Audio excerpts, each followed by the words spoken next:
to meet the candidates, hear their thoughts, and answer your questions to them. So here's what the format is. 3 minutes for each candidate to introduce themselves. At the very end, it'll be 3 minutes for each candidate to say goodbye to you and sum up what they want to tell you. And then in between, we'll have your questions, and we'll draw names from the basket. So you can ask your questions. So just come up here. The ladies, the timing ladies right here, have the microphone. So if you just stand behind them, they'll give you the microphone, which is good for 30 seconds, and it dies.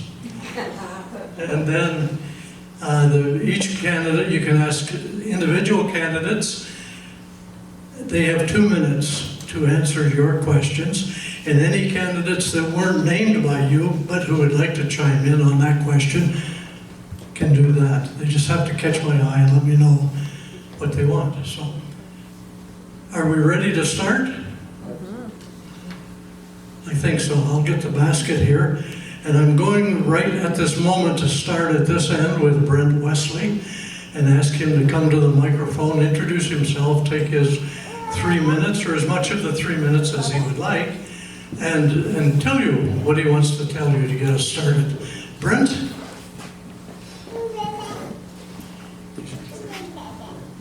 Sat on the wrong side. It's a bit short, so I'm going to hold this here. Bonjour, Jay. My name is Brent Wesley. I'm been a resident here in Sioux for 16 years, 2006, if I did my math right. I'm a trained journalist. I went to First Nation Technical Institute in Saltel, Ontario.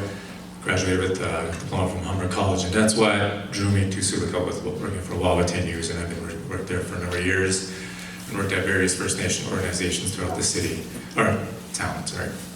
I am from Thunder Bay, and when I moved here, obviously I have a family here now, and I chose to stay here and reside in Sioux. It's a beautiful place, and you know, my family's here, it's home, and you can hear one of them there. So I'm blessed to have them here tonight, here for a bit before baby's bedtime. So I just have a quick introduction about myself, so thanks everyone for coming out. Miigwech.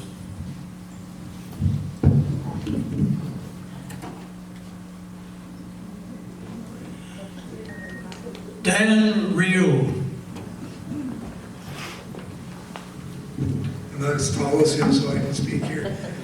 My name's Dan Ryu. I'm a new resident in Sioux, but it's my second kick at the cat. I was with the OPP for a little over 30 years, almost 31 years. My entire career, with the exception of when I was the tactical coordinator down at General Headquarters, has been served in Northern Ontario. I met my wife in Manaki. She's a northern girl.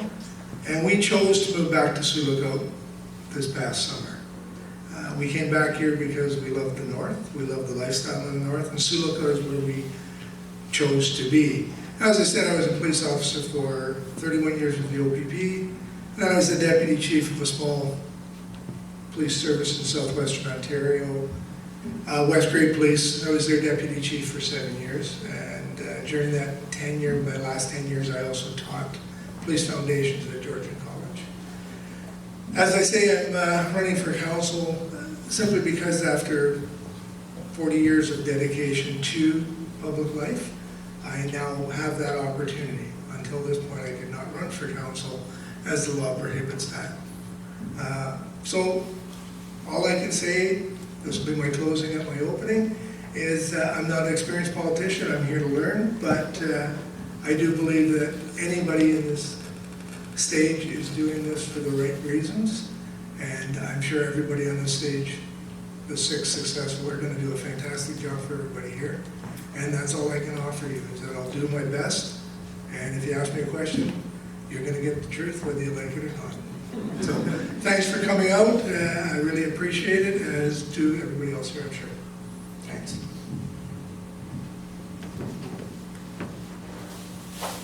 Reese Van Breda. Can I bring this on stage? I beg your pardon? My notes on stage? Yeah. Well, absolutely. I won't look at them, it's okay. Oh, this is loud. Okay. Good evening, Sioux Lookout. And again, I will say up front that I'm used to talking to people over Zoom. Talking to a big crowd of people in real life, it still feels a little bit awkward. So please excuse my voice if it crickles and crackles. Just natural stuff. So again, hello everybody, I'm Reese Van Breda, and I'm running to make Sioux Lookout a more livable community for everybody, from Hudson to Alcona and everybody in between. So again, the first question of the night is, of course, why am I running? And first, I'm going to be clear with everybody here right now. I don't want a business. I don't want a fancy house on the lake. If I can get groceries and get gas in the same week, I'm pretty much giving myself a little pat on the back. I feel like we all feel the same way that way as well, right? And so, again, let me be clear. If you're not at the table, you're on the menu. And counselors need the voice of everybody in Sioux Lookout to make the effective choices that can benefit the most out of everybody in this town. And that's what I want. Because what we see is that most people in Sioux Lookout, when I'm talking to people in Hudson, people on Queen Street, people in Alcona, and everywhere in between, people always say, you know, I don't know what's going on with my money. I don't know what's going on. You know, I'm confused, or, you know, I feel that I'm not being listened to, or my views are not being taken into account.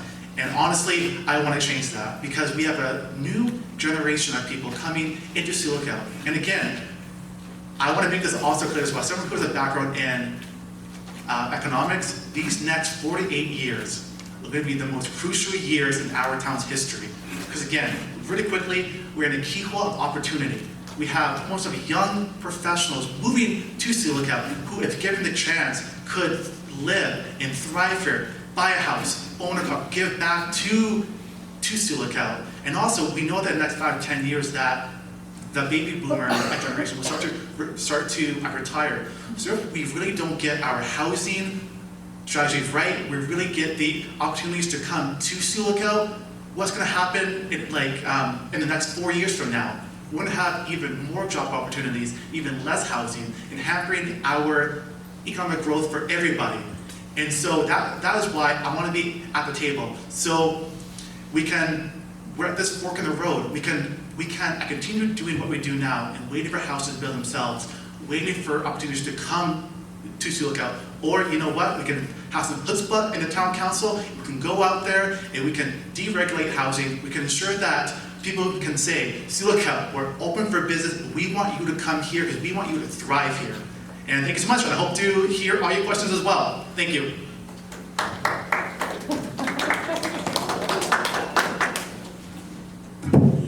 Joan Costco. That was a tough act to follow, but I'm going to do my best.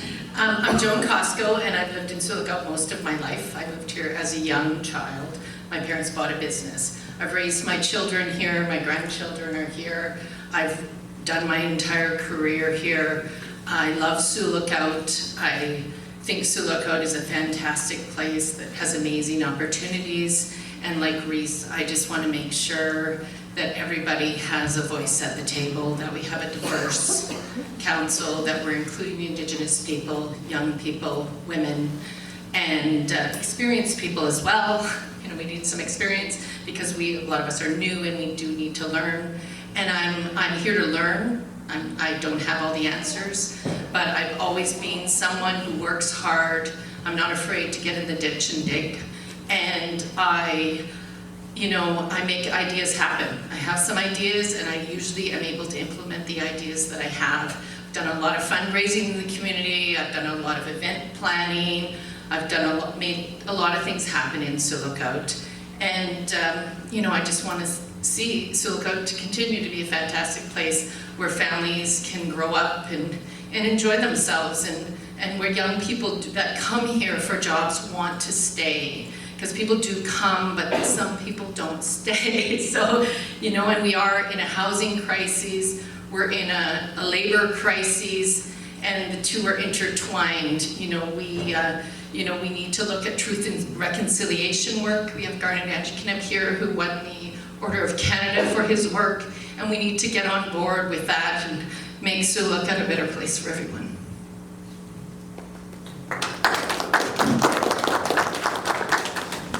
Manuela Michelisi.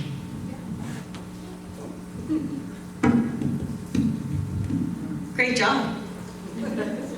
Good evening, everyone, and those of you watching at home. My name is Manuela Michelizzi. I have been a resident of Sioux Lookout for going on 13 years and a couple weeks. I came here for a 9-month teaching contract, and I never left. So this community has been home for me. I've put down roots here. I had my children here. I'm a homeowner, and I'm very proud of where I now live. I grew up in Thunder Bay. I'm a graduate of Lakehead University, and like I said, I've been a teacher for the last 14 years and 12 years here in Sioux Lookout. I've taught at the elementary level, and now I'm over at the high school, which I'm enjoying very much. The reason why I'm running, well, I did a crazy thing a few months ago and threw my name into the hat to run for MPP. And while it was an amazing experience, of course, our amazing Sol Mamakwa won for our riding, but I thought, why not throw my hand into running for town council to see if I can be a voice for the residents here and also continue to do some great work to make our community an even better place to live.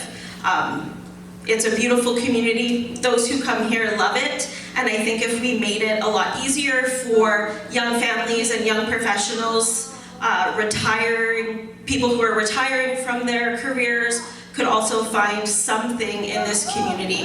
And I just want to give back because Sioux Lookout has given me so much. Thank you.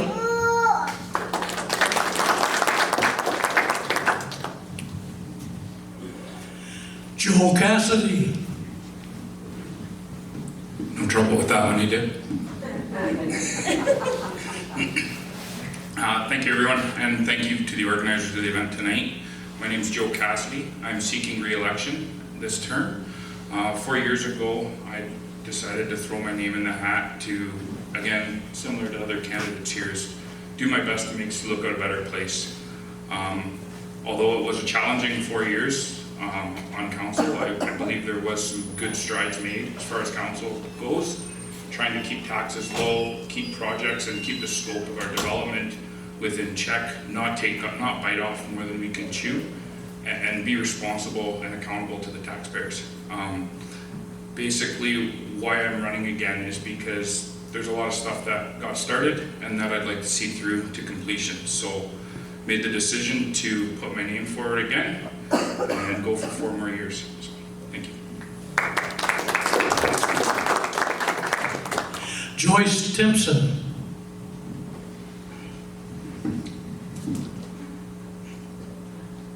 Hi, everybody. Yeah, why am I running for council again after I've been on for so long? I think Joe said it really well, that you get into the middle of a project and you just want to see it going.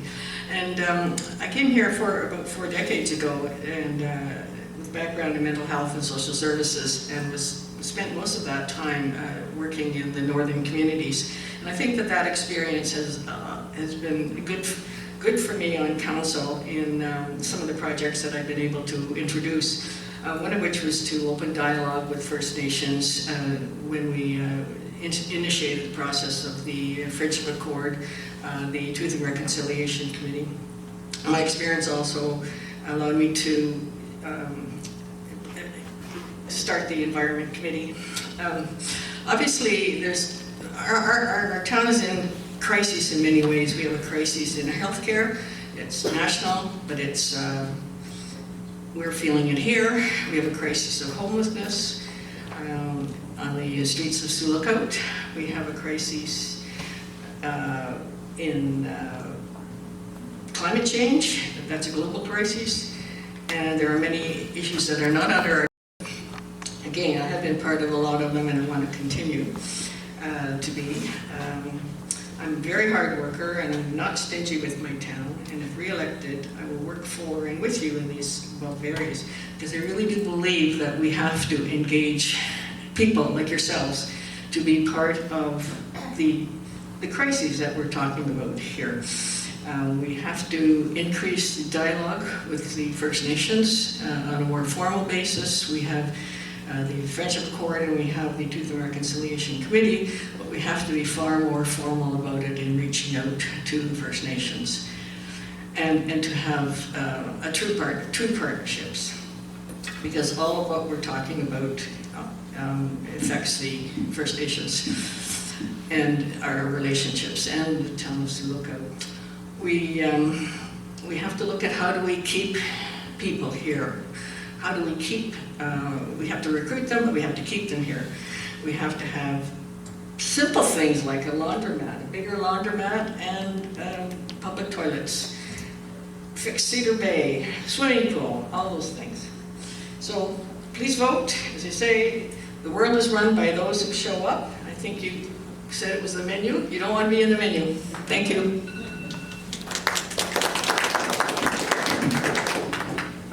Corey Lego. Thanks, Dick. For those who don't know me, my name is Corey Lego, and I am seeking re-election. I'd just like to go through a list of some of the things that I feel that made me a good councillor, and that will make me a better councillor moving on into the future, if so voted by the people of this community. I was born, raised, educated, and I've worked in this community all my life. 53 years. And I've seen all the changes that have happened in our community throughout all those years. I've considered it an honor to be a voice at the council table for the last 4 years, and I would like the opportunity to continue to help guide our community through the current challenges and the many other that we'll face in the future, as has been indicated by other members up here. And also tapping into the great potential that I see in the people and in our community as a whole. I've helped run our family business, Val Sports Excellence, for the last 28 years, and I've been an owner since 2004. This has taught me fiscal responsibility, how to engage with the public, and has given me a deeper understanding of honesty and truthfulness. I was president of the Sioux Lookout Anglers and Hunters for 14 years. And I helped develop many programs and events in our community. This taught me many interpersonal skills and how to work with a variety of personalities, as well as time management. I think all these things bode well for putting someone into a position of counselor. I was also director of the Sioux Lookout Walleye Weekend for the past 14 years. This has strengthened my organizational skills and my understanding on how work ethic of the individual and group can translate into a prosperous outcome. I have 6 years of post-secondary education, 2 years of college, and 4 years of university. I completed my degree in social work from the University of Manitoba in 2002 with a focus in the field of gerontology. That was where I was heading before I went back to work at my current job. This instilled in me that I'm able to push myself further than I thought. That one's time and effort is part of the key to the goals set and the final outcome. No matter if that's in your personal life, at work, running a club, or being a municipal councillor. Again, I have 4 years of experience as a municipal councillor, which has taught me the minutiae of how a municipality is run, as well as being professional and considerate of others' points of view, while at the same time keeping true to myself and standing up for my beliefs at the table. And if you've watched any of the council meetings, you see that. With that, I'll go and vote.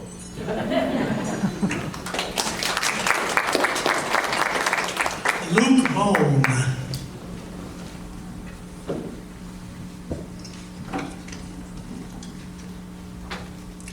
Hi, my name is Luke Bone. I arrived in Sioux Lookout in 1969. My family transferred from Winnipeg as my father served in the military. I have lived in Sioux Lookout every year since. I have a long record of volunteering my time for sports, various committees, and assisting community members. Recently, I helped community members with sandbagging due to the recent flood.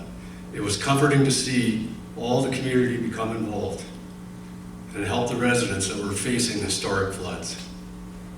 I would like to thank all the members of Sioux and elsewhere for helping out. Sports. I've been involved with Sioux minor hockey on the executive and coach as well. I was on the pond hockey executive and created the rinks for the tournament with help. Soccer coach, baseball coach, and currently I volunteer as an assistant coach for the Sioux Bombers Junior A Hockey Club.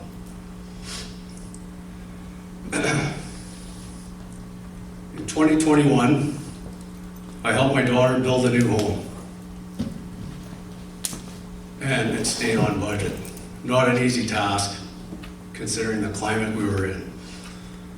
2005, 2007, I coordinated and ran a hockey camp in Sioux for 120 participants throughout Ontario and Manitoba with Steve Serdachny, the Edmonton Oilers hockey skating coach.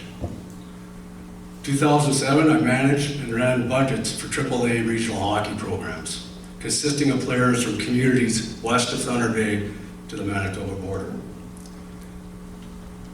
I worked in the forest industry, running heavy equipment for Buchanan for 6 years. Then I worked at CNR for 33 years as a locomotive engineer. I was involved with the union. I represented employees and ensured we had open lines of communication with management. I was on health and safety committees, and I was also the training coordinator for new hires. I attended national delegate meetings in Ottawa and Vancouver, which represented all railroads across Canada. We reviewed submissions for changes to the TCRC Constitution and elected officials. I recently retired on Canada Day of this year and decided I could be more involved with the growth and development of Sioux. Running for the council for the municipality of Sioux was on my list. Sioux has given me everything. My wife, my children, my grandchild. I just want to give something back. If elected, I will be accessible and assist the residents of Sioux with their concerns. Thank you. Merci. Miigwech.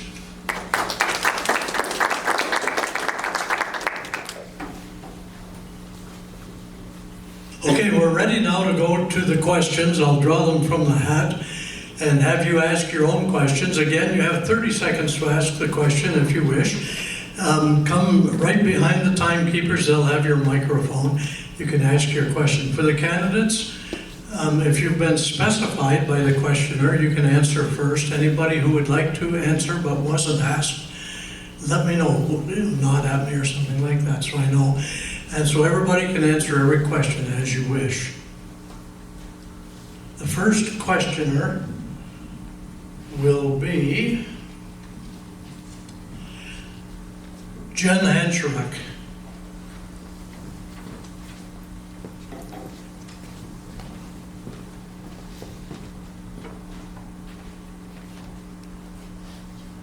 I rarely need a mic.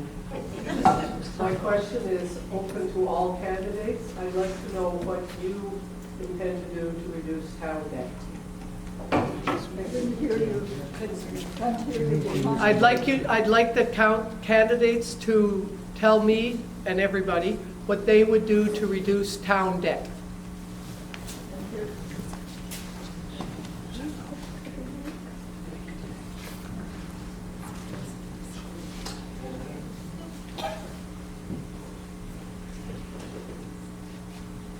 Okay, the question is for everyone, and I would like Luke Bone to speak first. Well, that didn't work out well, did it, Brett? We have to go to government at the provincial level and federal level and get more funds. I mean, there's nothing more to say. Like, we have to be frugal in the way we spend and build in our community. But if we don't get help from the governments as they've offered, it's going to be very difficult to lower the debt. Thank you. Joyce. That's a tough one. I think we have to support initiatives such as one thing that the current council is involved in is lobbying to the provincial government to get our policing costs down, to work towards decreasing the calls for service. That's one thing. We can be prudent and with our spending, we have been able to reduce the taxes, but I think it's something to keep in mind that if your taxes are reduced, the money will still have to be out there to pay for the things that we want, such as housing. So it's very much a trade-off.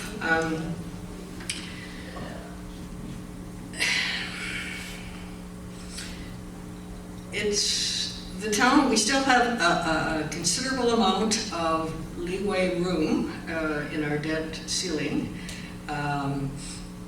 So we aren't at that point as yet that we would be not permitted to get more.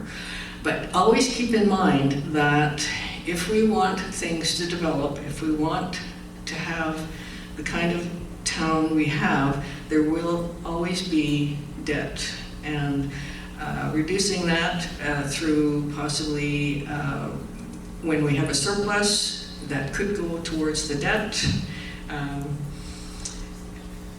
But always bear in mind that if we want to develop the way we want to develop, if we want some of the things, we are going to have some debt. I'd like to see it just stay where it is, but reducing it, that's a tough one, Jen, and I admit it. Thank you. Corey. As Joyce pointed out, negotiations are on about our policing costs. We pay almost double what we should be paying in policing costs. That's mainly due to calls for service. I believe each call for service is about $650. So if we get our policing costs down from 1.7 million to the $950,000 that would be a great help to reduce some of the debt. We do have a MAP tax that we get from all of the hotels and the hostel in town. Some of that money could be directed towards taking down or paying off some of our loans. Surpluses at the end of the year, and I've been on this since the first year, that some of our surpluses should be going down to paying some of our long-term debt. We also need block funding from the government. This will allow us to focus on the things that we need in our community and not always be chasing funding around, which raises our debt. And also renegotiating some of our long-term loans. This has been done in the past to reduce some of the interest rates that we're paying. So those are things that I sort of thought of. Thanks for the question, Jen. Brent.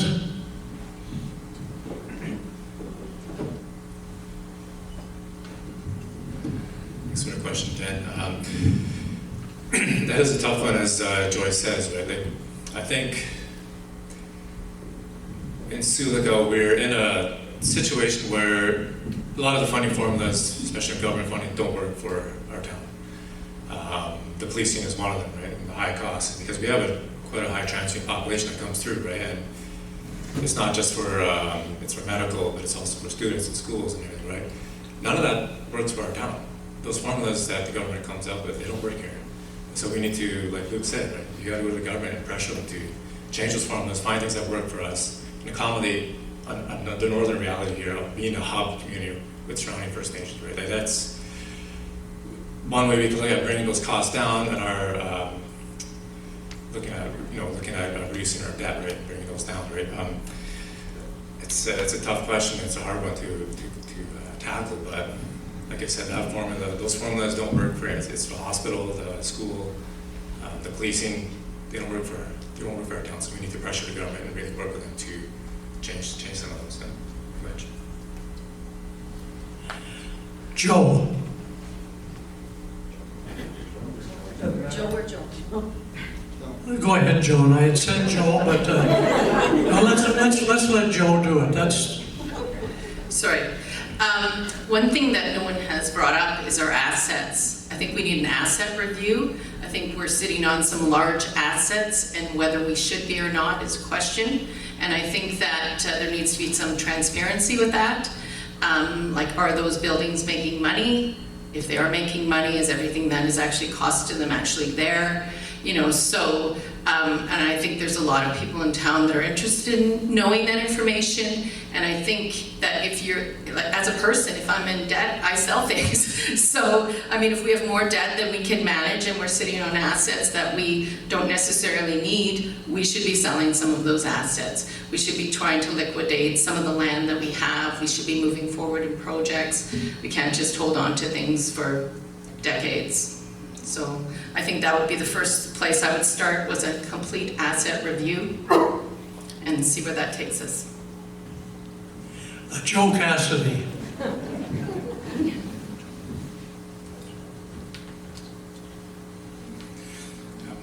Thanks for the question. First of all, I think there's one thing to understand with debt from the municipality is there's two types of debt the municipality has. There's user-paid debt, and then there's general taxation debt. So there's user-paid debt that comes out of the airport user pay, user systems, the utilities, those. So those are funded directly by the users. So those come off on your utility bills, and that kind of stuff. The other debt is what comes out of taxation. So with the taxation, as it's been mentioned, getting our policing costs down is key. We need to get that down. We need that money. We took steps this year as well to find cost savings with the daycare. I know there was a lot of angst about it, but in the end, that was a financial decision to help the town long term, and to consolidate daycares with the with KDSB. I don't think it went as smoothly as it could have went, but it happened. And I think in the long term, that will free up some funds for the municipality as well. The other topic that we touched on was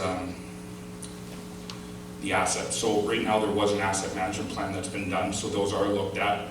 Yes, there are buildings that we have that we can look at, and I think those do get questioned probably every year at budget time about these buildings that we have and whether or not they're worth the risk or worth us carrying on. And but they are fully rented, they are bringing in income, so that is a discussion that council has to have. Is this something we want to continue? And yeah, I think the other thing that was touched on, sorry, was surplus. So one plan that I've had for surpluses is to, if we are able to get a surplus, is to take a block of that off and look at accelerated payments on some of the loans that are coming up quickly, and then get rid of those loans, but keep that payment on the books and try and accelerate another loan after that. That'll take some of the debt off the loans a little quicker. I'm out of time, thanks. Dan.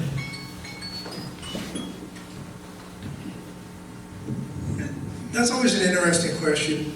Municipalities or service industries are not set up to make money. It's just not something that's done, but we can't continue to run in debt. I look out at this room, and if I ask for a show of hands, how many of you run well over your budget and run a continuous debt and never ever try to pay it down? I don't see a lot of hands. Governments tend to run at deficits. Why? Because they have to provide services. So if you want to reduce your debt, you got to reduce services. You reduce services, you have an unhealthy population. So we have to start looking at things, and policing is one. And yeah, I have a fair bit of experience in policing, and when I say I was with the OPP, I wasn't just a little warrior. I retired. I actually was an acting superintendent for a while. I was a detachment commander. And I presented budgets to municipalities, and our policing needs to be looked at. We have a fine police service here. I have nothing but good things to say about the OPP. But the costing formula is flawed. I hear saying it doesn't work for here. Well, guess what? It doesn't work anywhere. That has to be looked at. We also have to look at our detachment. Look at the resources we have in a detachment and determine, do we need the resources that we have here? Okay? I'm dating myself, but when I worked here, we had 21 uniformed officers in Sioux Lookout and 13 uniformed officers of the Northwest Patrol. All they did was take care of the northern fly-in communities. Those 21 officers did all of what we do now in Sioux Lookout, as well as the majority of Lac Seul calls, because Lac Seul only had 2 officers. We did it very effectively. What has changed? The laws changed. So that's the biggest area we have to look at. Then there is asset management and there's debt reduction through your surplus. Okay? I concentrated on policing because that's what I know best, and that's where I would target my first attempt at saving money, is policing. And Joella.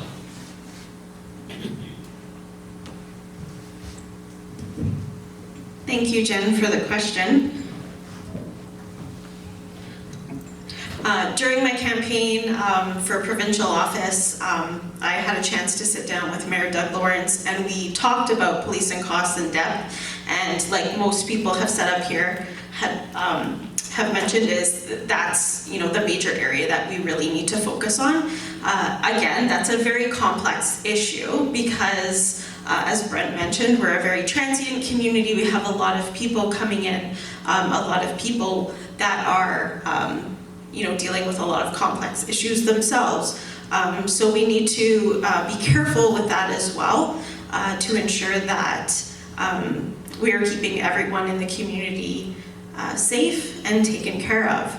I think we need a lot of creative voices at the table. Unfortunately, there's no easy answer. I tried to run a business here many years ago, well, not many years ago, but a few years ago as well.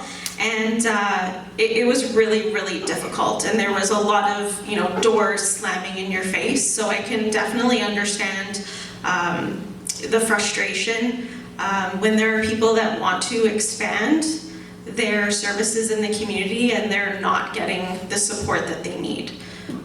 So just opening that dialogue up with the community and trying to find some issue or some solutions to issues to help with our debt.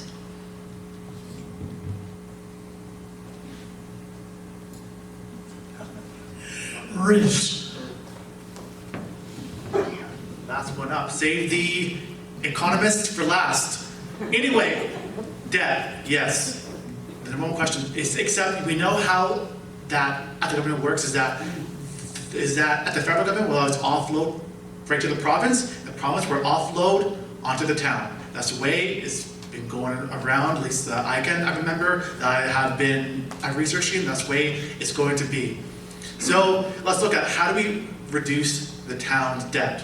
What we would do is one, we already pay enough taxes. Like again, only in a business, we tax the property owners and the businesses so much. So what we have to do is that we have to try and get more of them into town, because we can't just tax people, but we're in this vicious cycle of that. We can't get more people to come into Sioux, so we tax people more, which obviously is not working, because that's what's driving out the businesses, the people who want to live and thrive here, unfortunately, are priced out of Sioux. And again, I'm going to also repeat of what they said also to behind me, is that the cost of OBP has to come down. And again, that is a provincial issue, that is a provincial formula. And again, this is not going to be an easy way. And again, if there is a surplus, we can say, can this go to more of a rainy day fund? Can this go in towards, yes, accelerating our debt repayment? There is many options. Debt is a multifaceted problem, and it's going to need a multifaceted solution where we can all work together and we can work with people paying taxes, and also look at what assets we have. Maybe not liquidate assets, but maybe look at public-private partnerships. So maybe we can the town is not able to fit the bill by themselves. Again, the yellows to do, but there's a lot more of what we can do and a lot more of what the town council has the power to do, and I hope to work on that. Well, thanks so much. The next question tonight is from Mario Rossetti. Mario. Hello. My name's Mario Rossetti. I'm really glad to see we have so many younger people running for council. It's great. I'm here today talking about I want to talk about council responsibilities, government, treating, transparency, user-based systems, and basically I would like to talk to the incumbents here that we have here, the three of them. As of late, we had a 8.1% rate increase in landfill rates based on the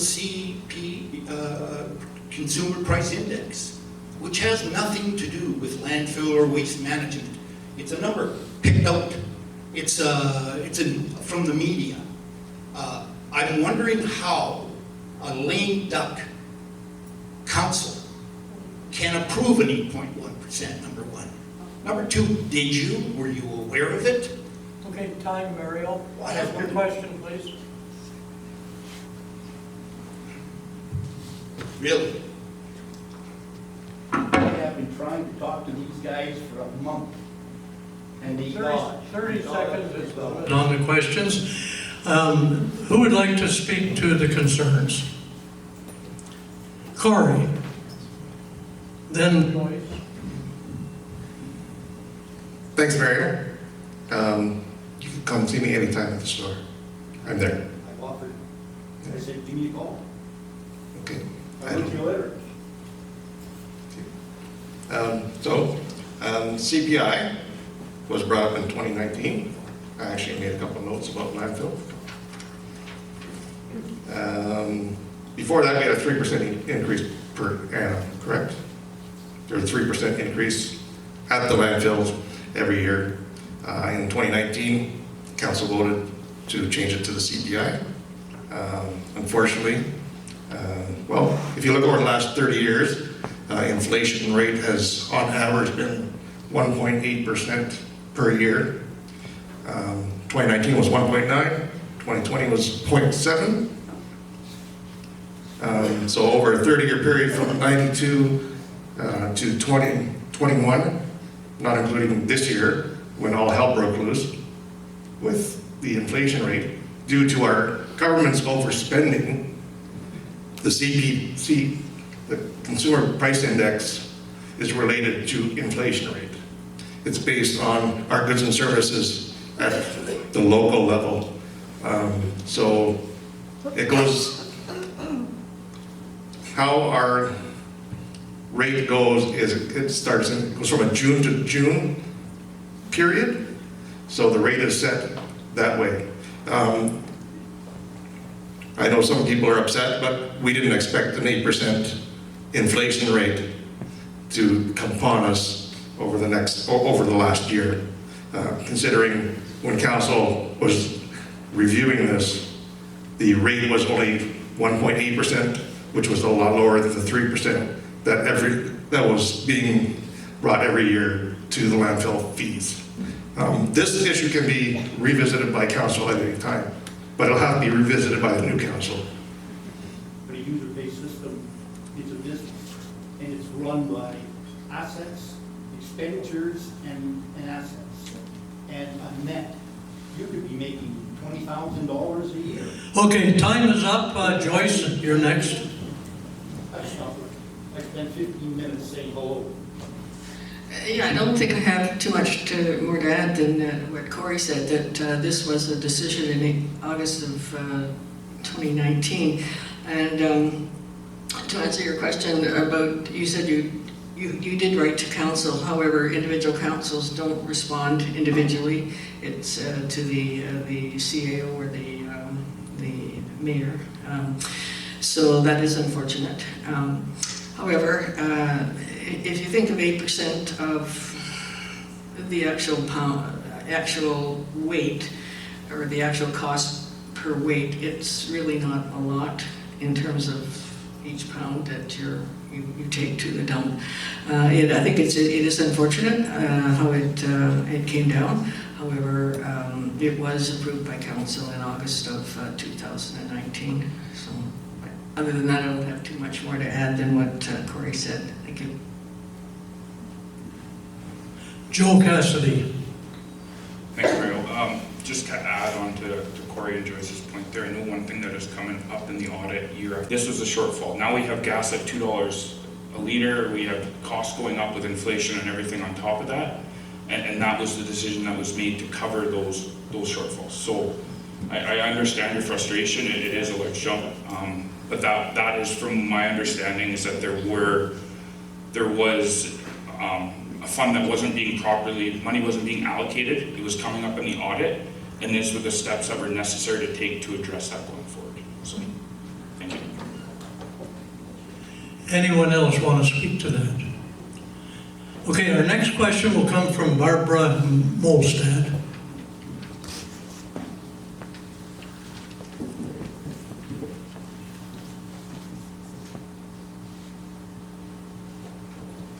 Hi, question I have, I guess I would like to say to the past counselors is we were promised. Barbara, could you hold it a little? Closer to your mouth, please. Is it on? It's on? Oh, the battery's right. Okay, so I'll try and caller. I would like to know, we were promised a new extended care or an addition to our extended care in Sioux. And I would just like to know how the council is going to work with the hospital and the municipality and the province to get this to come to fruition.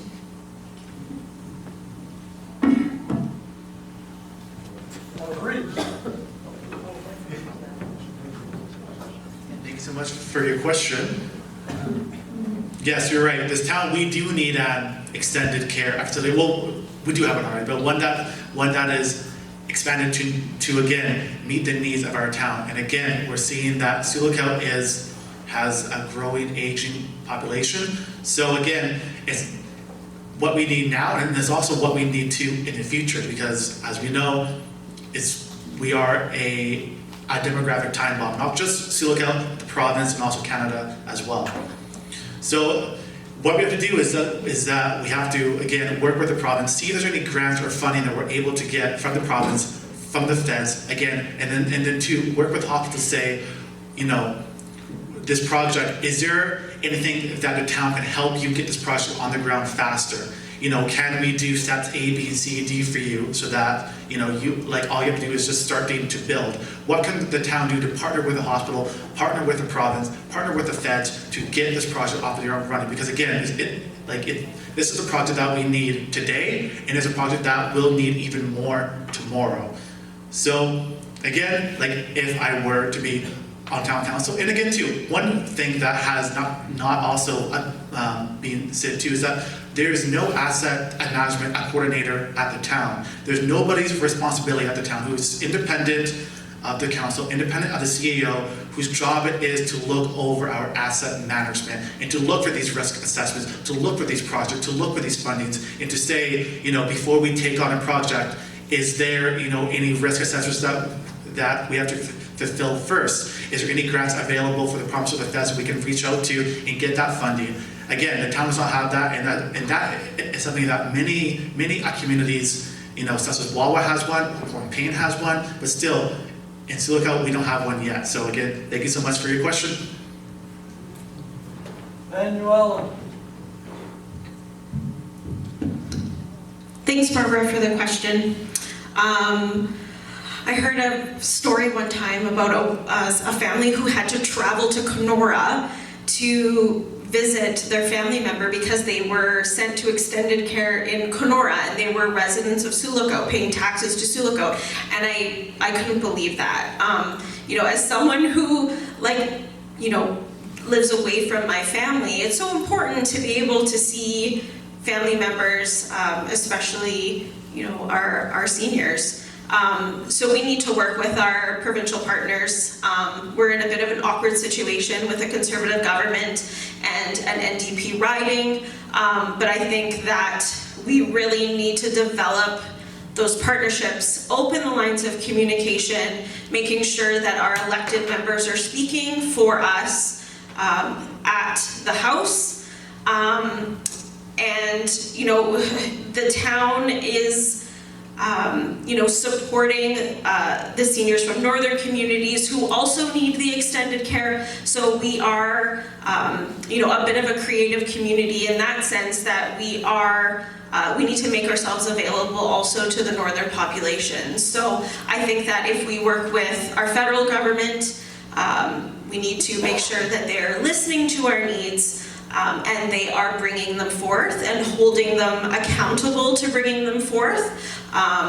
I believe that that is really the only way that we can improve the situation, is that if we have a stronger voice with those bigger powers that be.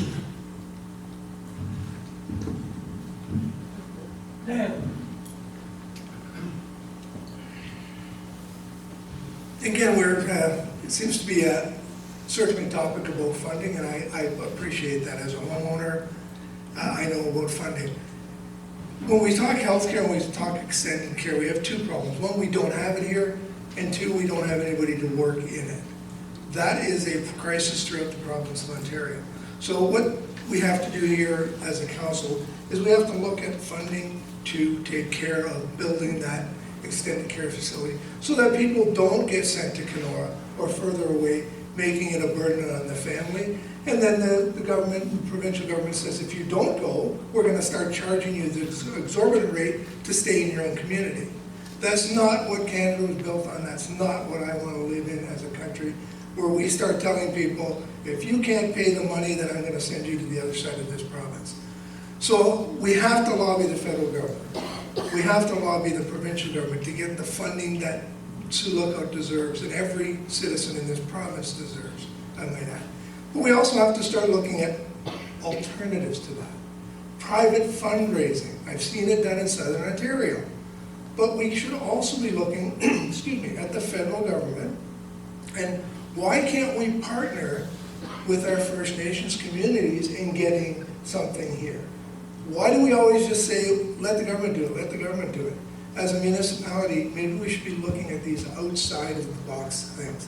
And while I'm out here, I would like to address one other thing from Mario. He mentioned a lame duck council. I don't believe any government is lame duck, even though an election's coming. If I'm elected, or anybody here, I'm sure, I will do my job until I am voted out, or I choose to resign. But if you don't know what's going on, take the initiative, go to council and find out. And if I'm a councillor and you ask me and it's within my purview, I'll tell you. That's all I can offer you. Thanks.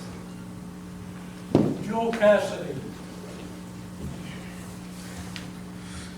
Thanks. I think this has been a bit of an issue that's come up lately at council, and we have passed a resolution against Bill 7, which is the ability for people to be moved to other long-term care facilities without their approval.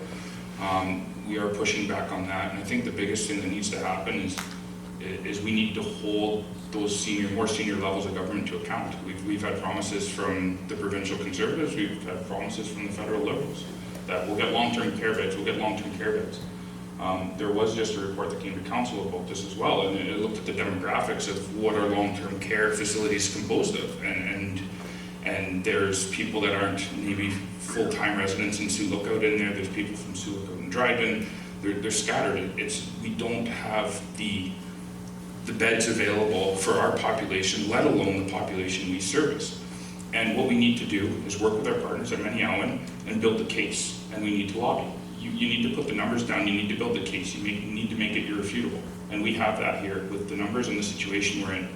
So it is ramping up on that, and I think we need to keep the pressure on and hold the governments to account and make them fulfill their promises. Joyce. Well, another bombshell question.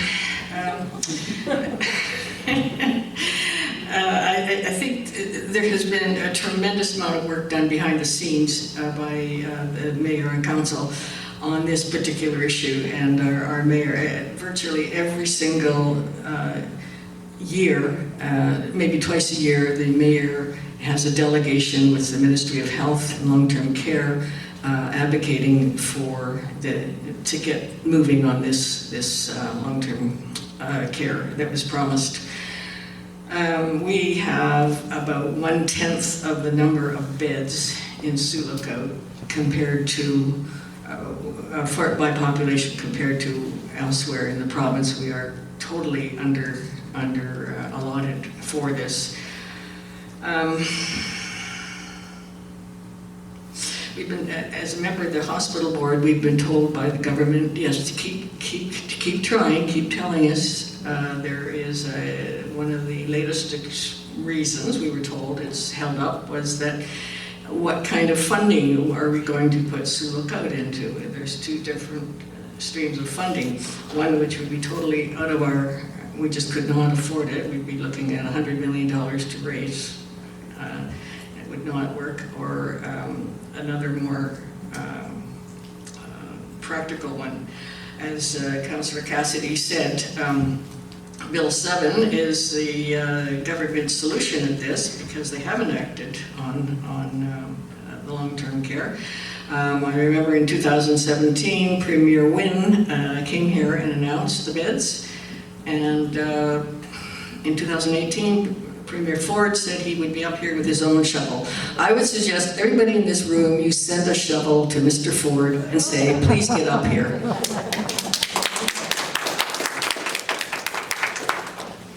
Joan Costco.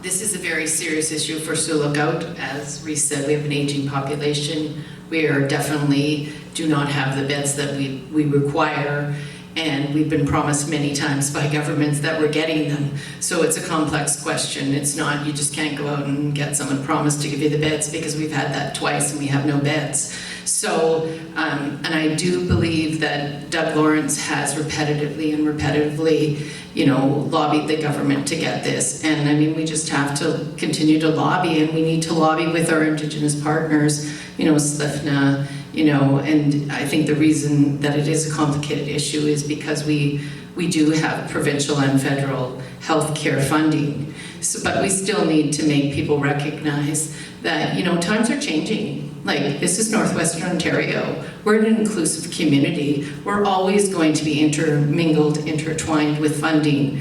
You know, wake up. It's 2022. They have to be flexible. They have to change. They have to move with the times, and we just have to be aggressive and go after that funding. And I think the council, you know, they have done it, and they've been successful receiving the funding twice, and we still don't have the beds. So, you know, and I think they've done a good job, and we just have to continue at it until one day someone actually shows up with a shovel, you know? Luke. I actually watched the council meeting. They invited Doug Semple from Menno-Yalwyn and Mr. Anjkanev as well to discuss what we all know. I mean, everybody knows someone that's staying in Kenora, Fort Frances, Dryden, or even worse. What I've seen from the current council is they sent letters to the province, to the feds, all the reps. They were discussing how to nicely put it across what a serious situation this is. So in defense of council, they are working on this. We all know we have an aging population, and once again, you know, it's housing, long-term care, it all correlates. There was also discussion on in-home care as well, but then we come back to workers. Touch on policing costs. There's a coalition within Northwestern Ontario. I think maybe we should look at a coalition for long-term care housing. Just fight them all together. A lot of the letters that were sent on the long-term care were sent to different municipalities as well. Thank you. Brent.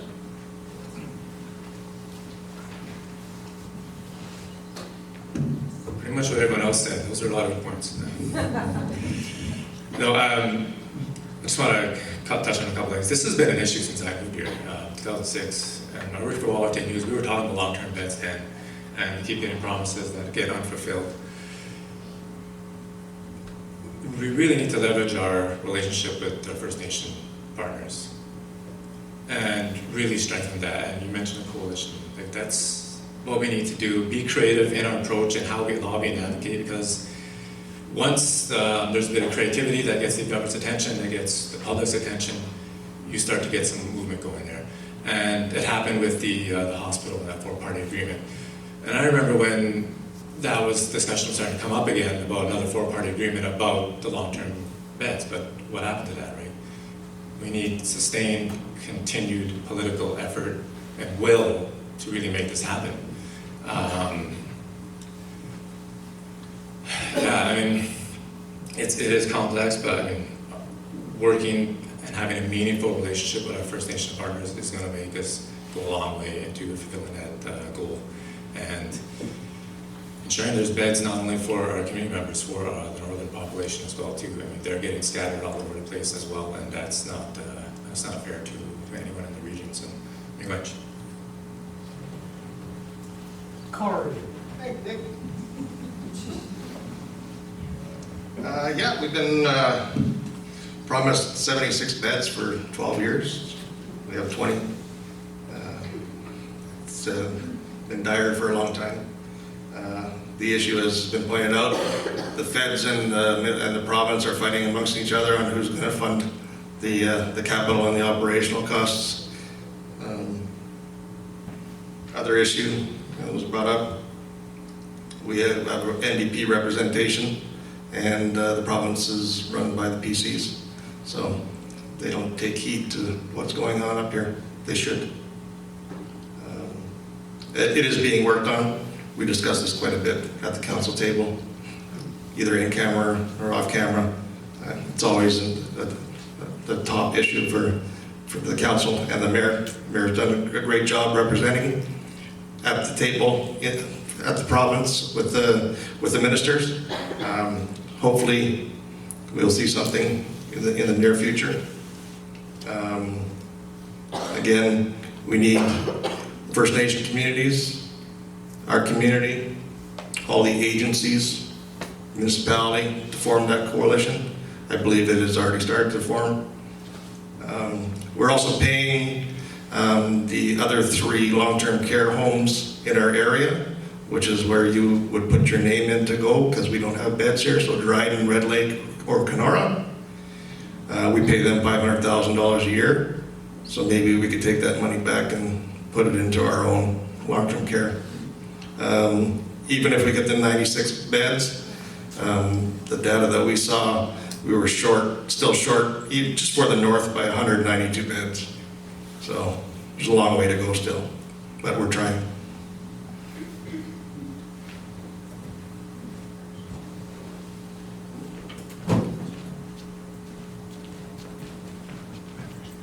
The next questioner. The next questioner, Ruth Broderick.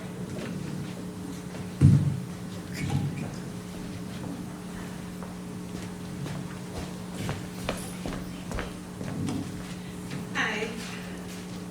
So my question is, kind of hypothetical, assuming that we have less debt than we have right now, or virtually no debt at all by some miracle. What do you think about implementing a rehabilitation center to help the people on the street who suffer from addictions? Joyce.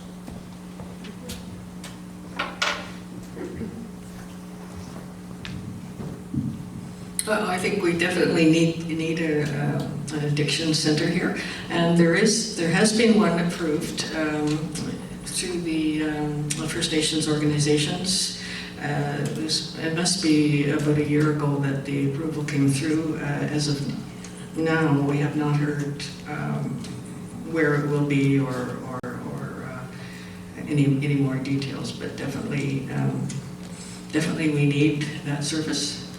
Once again, with every increase in service that we have, we've got to have housing and we've got to have people to work there. And so all these things that we want are all connected. And it's one of the things council has to do. We have to look at every problem we have from the holistic viewpoint. So, yes, thank you very much, Ruth. Manuela.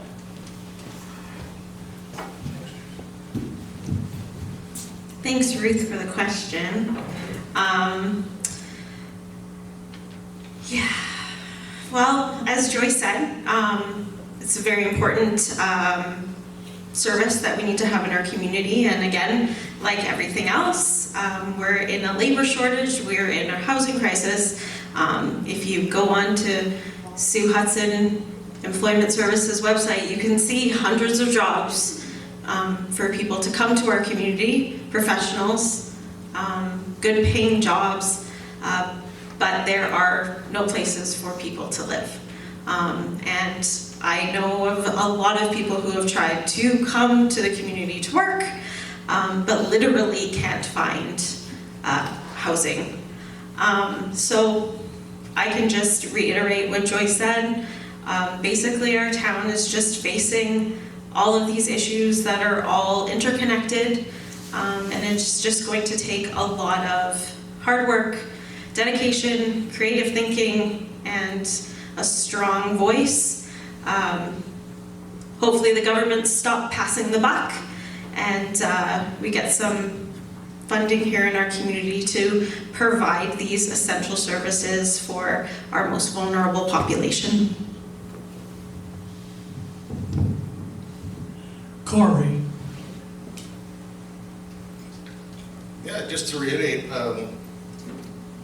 it's needed. Whether the government's ever going to do anything about it, or we have to start doing something ourselves as a community, I think everybody's going to have to be at the table for that one. Because there's a lot more than just rehabilitation that we need in this community. There's a whole host of issues that need to be dealt with. Every time you think you got something under control, more pop up. So that's why we're all up here, to be at the table, to have that voice, and hopefully to find a direction forward. That's going to be the most important thing for the next council to be doing. So, yeah, thanks. Luke. There's no doubt we need a center to help out with what's going on. It's funny, I reviewed the 2018 candidates forum, and I checked one out in Quesnel, BC. They all have the same issues. So what can we do differently? Like Manuela said, we have to work hard. We have to make it uncomfortable for the politicians. The federal government in the last 2-3 campaigns has offered money for mental health. I haven't been part of council. I don't know if they've accessed any through the federal government. You know, part of it was there was certain criteria that the provinces had to follow to get this money. I can't remember at the top of my head what it was, but that money is sitting there. And all these projects are going to cost money. We just have to work hard, go to the province, go to the federal government, and get help. Thank you. Brent.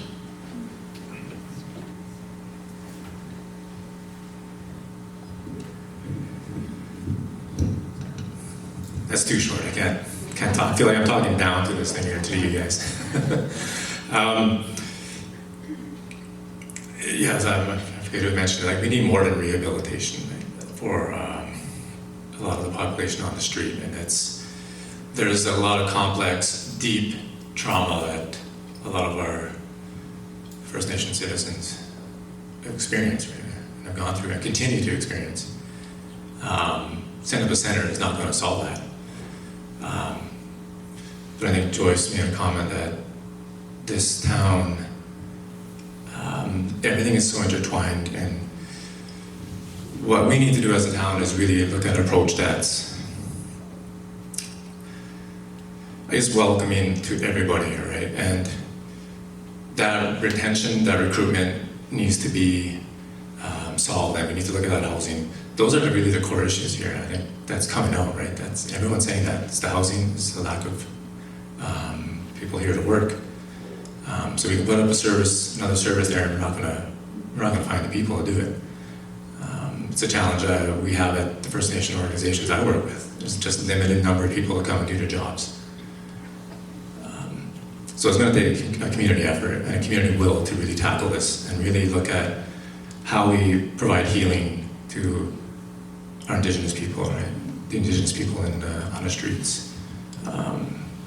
And I'm sorry, I'm not shaking because this is personal to me, and I have so much family too that live on the streets too in Thunder Bay.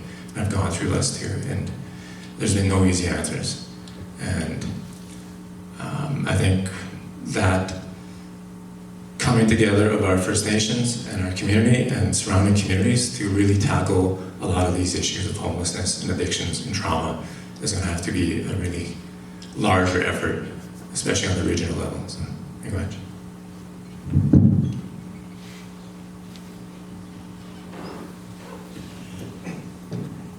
Reese.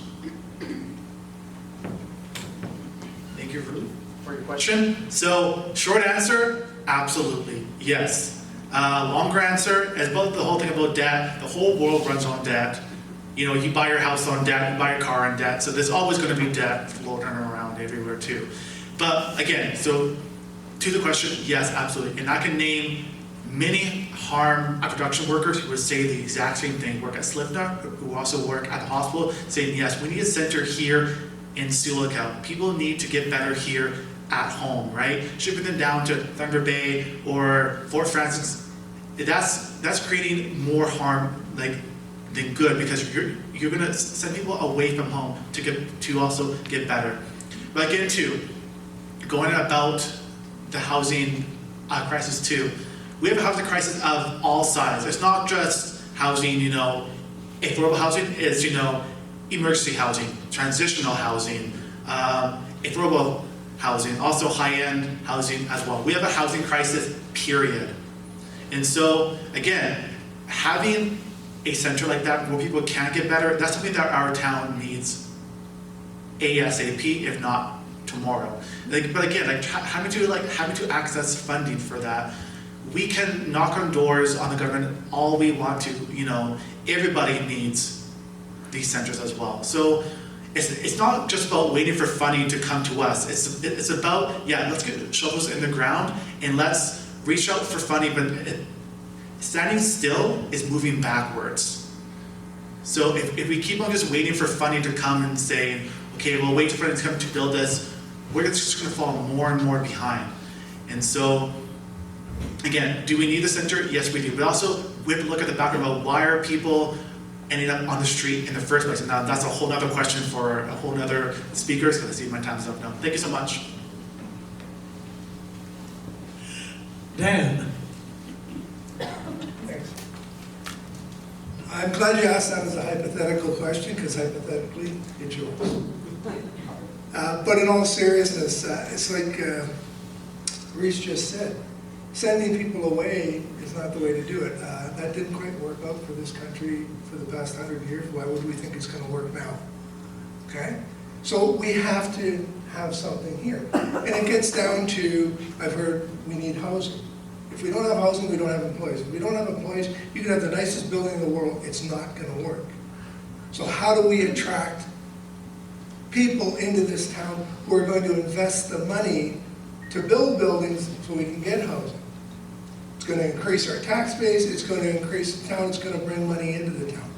We can lament about the federal government not giving us money because they argue with the provincial government not giving us any money because we have an NDP member of parliament. All that is true. There's no doubt about it. But I just heard in the news today, I can't give you the exact details because I was just driving back from the hospital in Dryden today. A large amount of funding was just given to a place just outside of Kenora by our member of parliament for this area and the Minister of Health for a rehabilitation plan. 325 acres just outside of Kenora. Did they get the money simply because they happen to be a PC riding and we're not getting it because NDP? If that's the case, council has to push a lot damn harder than we are. Okay? We need the center here. There's a lot of people out who need the help.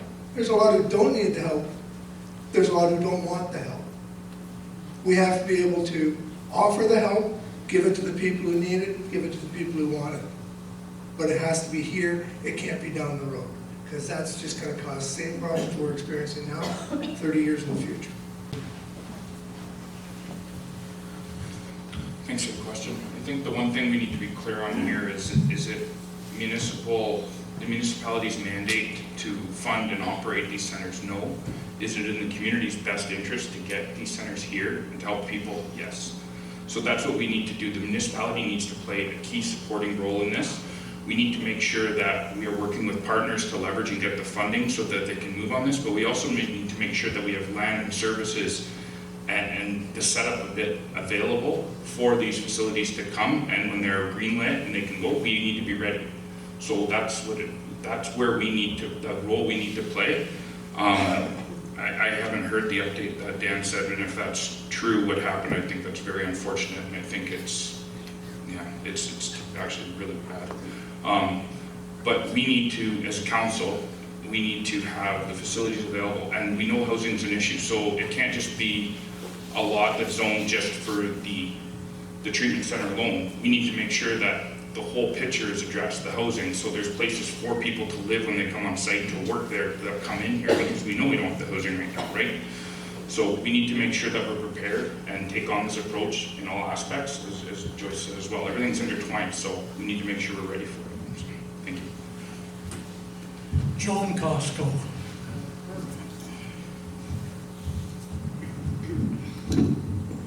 We definitely do need an adult facility for care treatment and alcohol and drug addiction. We're in the process of opening a youth care treatment center at the Pelican High Peak, which is the old Wellington School, which I have been involved in the staffing through Smart Hire Solutions.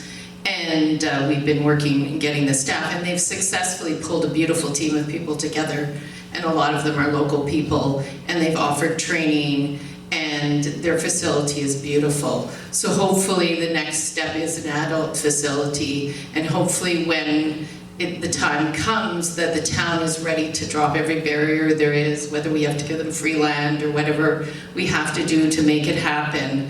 But the reality of opening a care treatment center is it is a medical facility, and it does take time. And I know like Pelican High Peak has been trying to open for over 1.5 years, and I believe they're going to be opening in the next couple months. So it's a long, slow process. And I've also been involved through adult education with supportive housing. And supportive housing is equally as important as the care treatment, because, you know, once you're off of drugs and alcohol, you need a life, you need somewhere to go, you need a home, you need a job. We need everyone in the community to look, you know, to help, that you need to contribute, you need to hire high-risk people. You know, I've also been involved with adult education, you know, trying to get high-risk people jobs, and you know, there's 310 jobs, but not for these people. You know, you say I have no one to work. Well, they're willing to work. They have some problems, and it's not going to be perfect, but you know, we need to mentor people. We need to work with them, and we need a whole picture approach, the whole person, not just one little solution. The solution is complicated, like Brent said. There's a lot of trauma, you know, and every member of this community needs to help.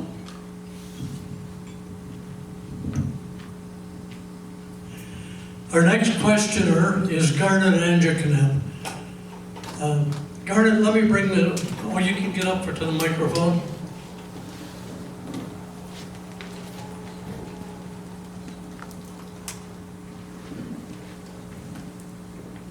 Thank you.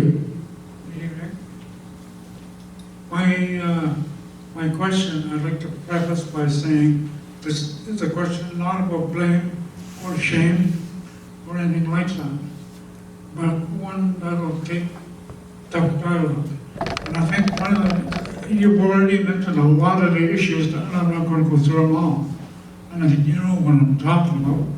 So my question then is, one more thing. One of the things that I see as a barrier is that we're afraid to talk to one another. First Nations are afraid to talk to municipalities are afraid to talk to First Nations.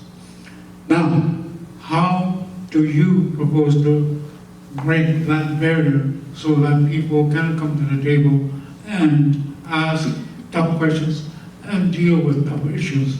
So a conversation that really needs to happen. How would you do it? Thank you. Joe Cassidy. Thanks for the question, Greg.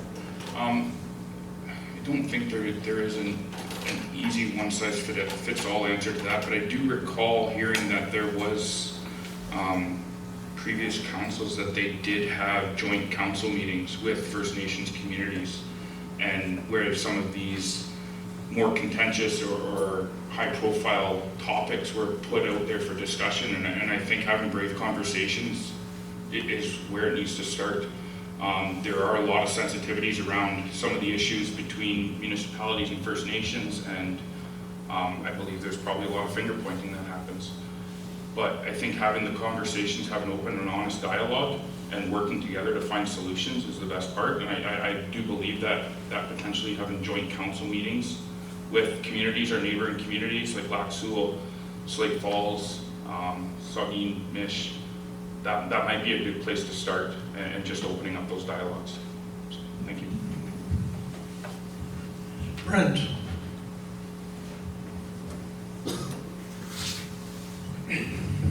Thanks, Garnet, for the question. I have to say that that's why I'm here as a First Nation person. I've lived here for 16 years, and I see that divide.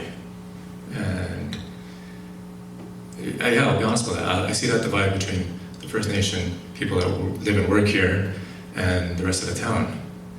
And we need to bridge that, for sure. We need to bridge that gap. And it's one of the reasons why I'm here. I want to ensure there is a First Nation voice at council to push some of these things forward, to push that need for a relationship with our communities, partners in the north, in the surrounding area, because we're intricately tied to these communities. And we can't ignore that. We have to keep building that. And I've been saying that every time I come up here, we need to build that relationship. And it has to be done in a very meaningful way. We can't do a token approach. And I appreciate the start that we have with the Friendship Accord and the TRC, the Mayor's Committee on Truth and Reconciliation. I appreciate those. Let's take that further. Let's move that further. Let's get the First Nation organizations in town. That's the first step. Let's get us together, get all the leaders in these organizations together at the table and look at forming an interagency kind of committee to start that process and then eventually get the First Nation leaders at the table. And I know that is something that's happened in the past, but for whatever reason it's not happening now, but we need to move that forward in a meaningful way and have those voices heard, have that dialogue, as everyone's kind of said. So, thanks, Kurt. Joan Costco.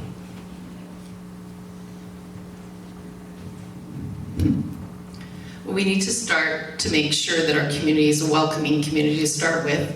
Brent and I were having a conversation, and we got onto the town website, and there is no reflection that it is a largely Indigenous community. 50% of our population is Indigenous. You know, where is our Indigenous art applications? You know, you look at Thunder Bay, they did Indigenous picnic tables during COVID all over the streets. You know, when you walk into this town, you should know that this is an Indigenous community. It's on the traditional lands of Lac Sioux. You know, you should know that. You should just be able to, a new person that comes to this town should just walk around and you should see that Indigenous presence in everything that we develop. Our signs, we have those beautiful French signs on Wellington Street. Well, too bad those weren't Indigenous. They should have been Indigenous signs. It should have been Slavics. You know, that was a huge oversight by whoever did that.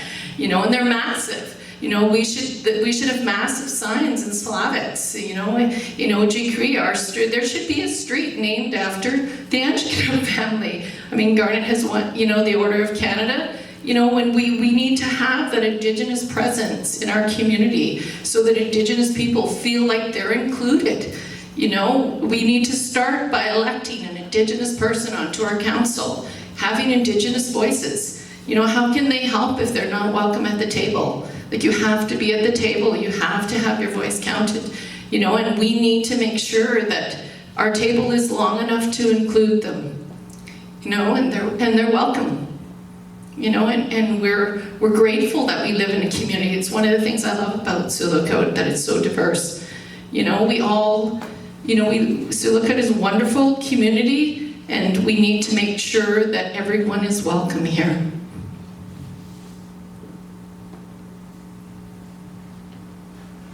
Manuela.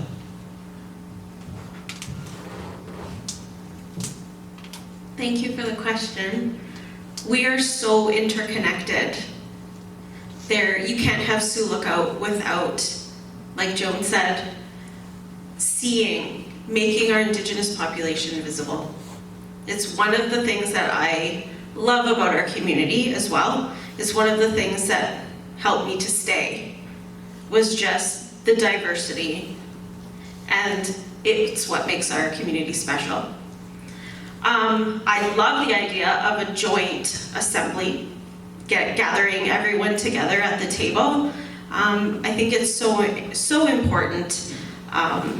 There's a lot of healing that needs to be done, and I feel like we're entering a time, through COVID, I feel like, things are going to start getting difficult for a lot of people, and we need to have empathy and compassion for our neighbors, and that could be your neighbor that lives next door to you, or our neighbors in the north. So making sure that everyone's voice is heard. Again, we're so blessed to have Brent here, and if elected, then we have someone at our table that really deserves a voice on our council. But again, empathy and compassion, and just again being as welcoming and as caring to our neighbors as possible. Thank you. Dan.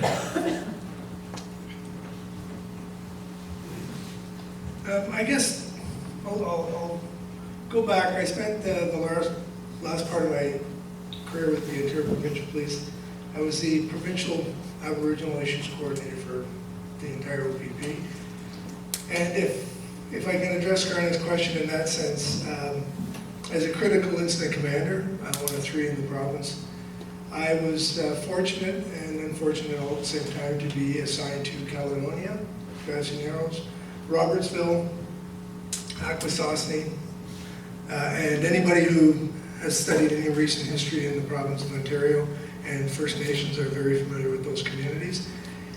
And I believe if I could, in those situations, bring the First Nations community and the non-Aboriginal community together to discuss solutions to a violent, volatile situation and come up with not necessarily peaceful, but I hold my hat up to the people who work there, myself included, that we had a crisis at Caledonia that was second to no other Aboriginal issue, occupation in Canada, and we did not experience one loss of life in that whole time that that's been going on.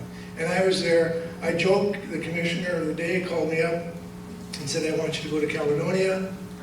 I said, how long do you want me for? She said, can you give me 3 days? I packed for a week, I was there for a year. I've been down that road. And like the other one said, why don't we have joint council meetings? They've been going on for years and years elsewhere. They have joint council meetings with Hanover and West Grey and Kenora, not Kenora, Owen Sound. Why can't we have that here? It's a logical way to open the door to what Garnet's asking. Thanks. Luke.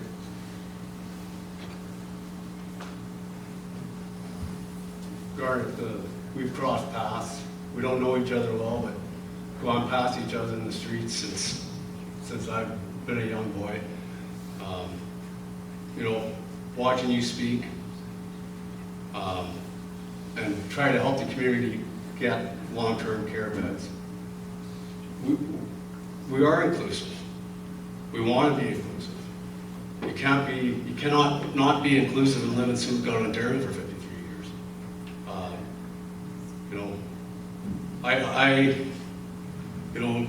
Like Dan and Brent come from different work segments. I'm a sports guy that I remember being 8, 9 years old and playing against Pelican School, and they were so good, and I thought they were awesome. And then I find out later on, there were some terrible things that happened. Leon Gray never talked to me about anything. Harry Gray played. But, you know, there's no doubt. And as far as having meetings and having a joint council at times, it's not that it's needed, it's absolutely needed. It's just the way things should be.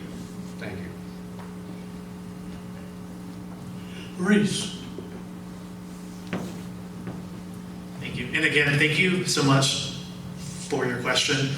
Again, I have to say that half of the population at Sioux is both a First Nation and also Métis, like myself as well. So if we're gonna exclude half of the population of Sioux, we've already lost. And it goes much more skin deep than just renaming streets, renaming parks, renaming signs. It's about the culture. It's about the culture of welcoming, about the culture of inclusion. It's about the culture of, we want you to come here, we want you to feel welcome, we want you to stay, and we want to care about you. Because again, Sioux Treaty 3, signatory to, Lac Sioux First Nation, signatory to Treaty 3, we have a lot more to go. I do say that we have made a couple of steps in the right direction, but again, it's kind of like we have to ensure that everybody's voice is at the table. Everybody feels heard. Everybody feels inclusive. And again, when I've gone around town talking to me and my friends who are First Nation, and they say the same thing. They say, I feel like the town just does not care about me. And I'm to tell you this, the buck stops here. Time right now as well, because for us to get a three-dimensional approach to our problems and our issues facing Sioux, and there's many. We need everybody's voice at the table. We need everybody to feel inclusive and welcomed, and that is the future of Sioux. It's more than just, yeah, we can rename streets, rename parks, but that's not enough. It's the culture, it's the environment, it's when you come into the town hall, it's say, this town hall is for you. We are accountable to you as a people. And again, thank you so much. Corey. Thanks for the question, Carter. For myself, I'm every day being respectful and inclusive. That's just how I was raised in this community. I have friends, that's all I can say. I have a lot of friends. Doesn't matter the skin color, because I don't really see the skin color. I just see their hearts. So, and I believe we're moving in the right direction, and we have been for a while. And there's people that really do not feel included in this community, and that's on us to reach out our hand. We're all going to walk this path together. We all live here. And it may not happen in, well, I hope it happens in my lifetime, but it's going to be generational. It took a long time to get where we are, and there was a lot of things that were done very bad through policy. So it's going to take a while to get through that and to reach out, and in the end, to me, love and respect is the best way forward, and open and honest dialogue. And I have those conversations with everyone that I talk to, no matter who they are. We need to be open and honest with each other. Thank you. Joyce.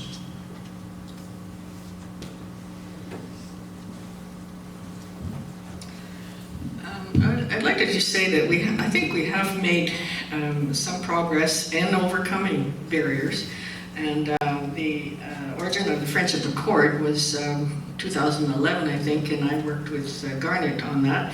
And we did it by reaching out to people personally. We personally called the chief of Lac Sioux. I met with him several times, and to finally get a meeting that ended up in the creation of the Friendship Accord. And that Friendship Accord has evolved into us getting that rehabilitation center that we were talking about earlier. But how do we get First Nations involved in the local governments? I think it's a very important question, and one that is really very difficult. But if we can look at some structural things about how we do things in Sioux Lookout and what we're about. First Nations organizations here, a lot of the people here travel. They're away for their job. They may be away from Monday to Friday.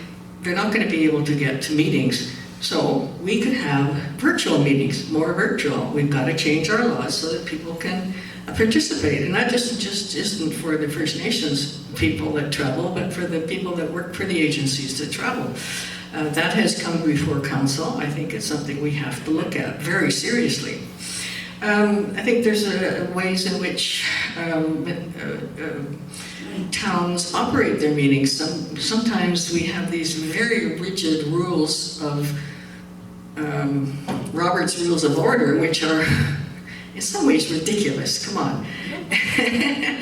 And it isn't the way I have experienced First Nations people in meetings. But the personal contact, I think we should have a local committee, a table of common understanding, that we reach out to people out there and have a local committee that is not subject to all these rules. Thank you.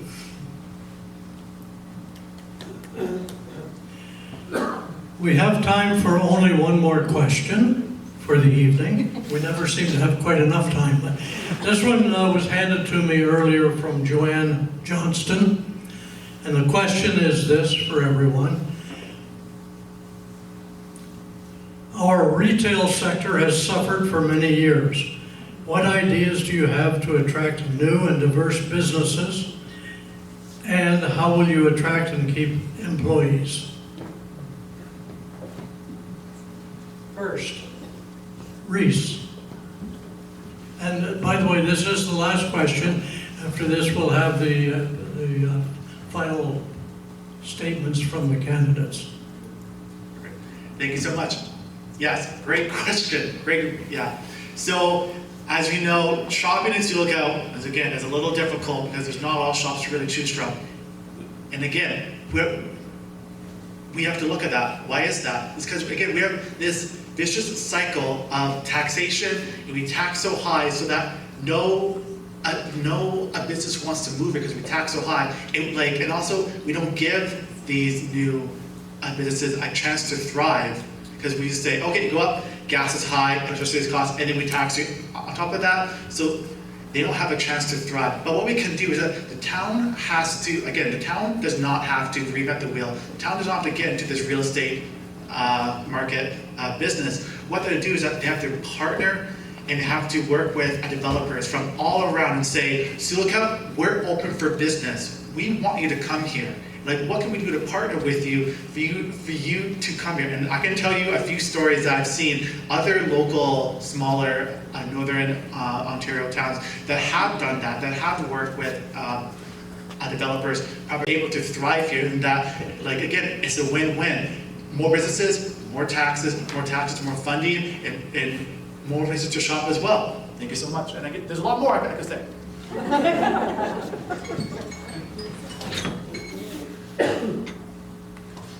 Joan Costco.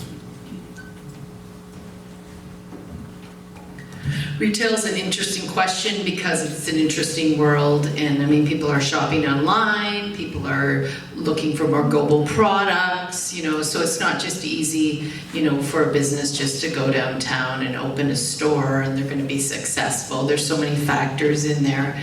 But I mean, if someone is interested in entering into the retail market, which, you know, we haven't had a lot of takers at recently, we definitely have to drop all the barriers. You know, there was a time in the past where they made stores pay for parking spots on Front Street. Now the Front Street is empty, you know, and we need to, if we have to reduce the new businesses' taxes for the first few years till they get their feet on the ground and they can, you know, start making a profit and before they pay taxes, you know, and any other break that we can, you know, give them, anything we can do to help them, you know, we need to, because, you know, people do, I have a B&B in town, and, you know, people come to town and, you know, they're sort of expecting this cute little town, and they get here and there's no shops and and they're kind of disappointed, you know.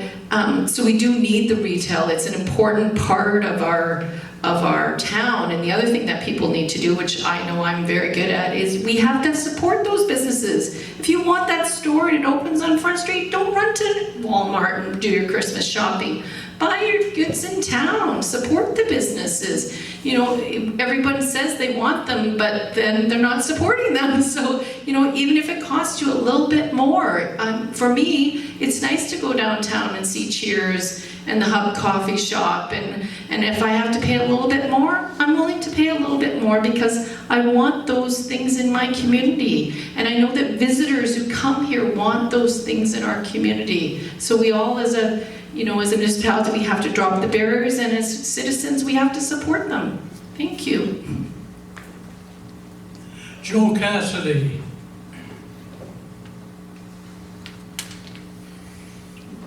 I think one of the biggest hurdles that our retail sector has faced is the fact that there's no available space in the downtown core.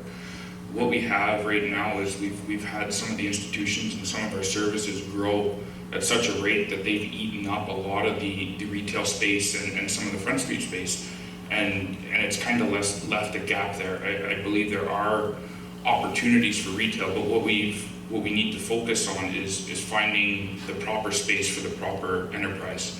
So I know there is development that we are working towards behind Hillcrest that will hopefully alleviate some of that congestion in the downtown and hopefully open up some commercial space. We're seeing some commercial development beside Tim Hortons. There's other land sales that have gone on. We've seen Kuwait Nasky move and build a new store. We are seeing development, and unfortunately, the consumer model has changed with how people buy and procure things. And that's something that is a challenge. And again, as a municipality, we need to be there to support businesses as they come in, make sure there's space available, and help them come into the community and grow.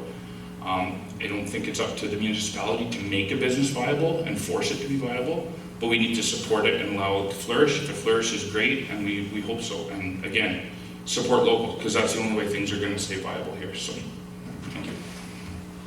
Brent.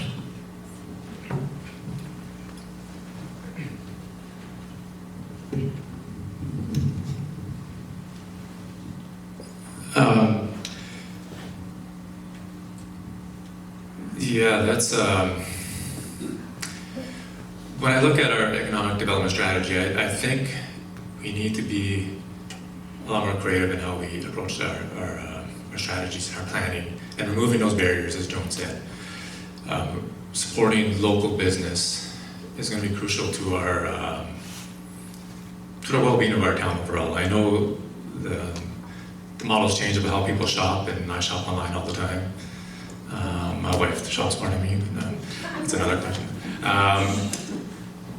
But when the opportunity is present to support local, I would rather do that, right? I'd rather support local. And what are we going to do to remove those barriers? What strategy are we going to put in place to support that development, right? I know there's a lot of other commercial development going on that's bigger, but supporting that small local business is going to be crucial. And there's not enough here, and I think what is going to happen, and if there isn't an effort, if there isn't a strategy to do this, what's going to happen is we're going to lose our help status. And I've seen that happening with the First Nation organizations more and more. They're not coming to meet here because there's nowhere to shop, there's nowhere to stay, there's nowhere to gather. They're going to Thunder Bay or Winnipeg now. And that's happening more and more, and we need to make sure we're going to address this and do it properly to stop that from happening, right? And that's happening, and we need to put the brakes on that and pull together to support business, remove those barriers, and help them flourish any way we can. Very much.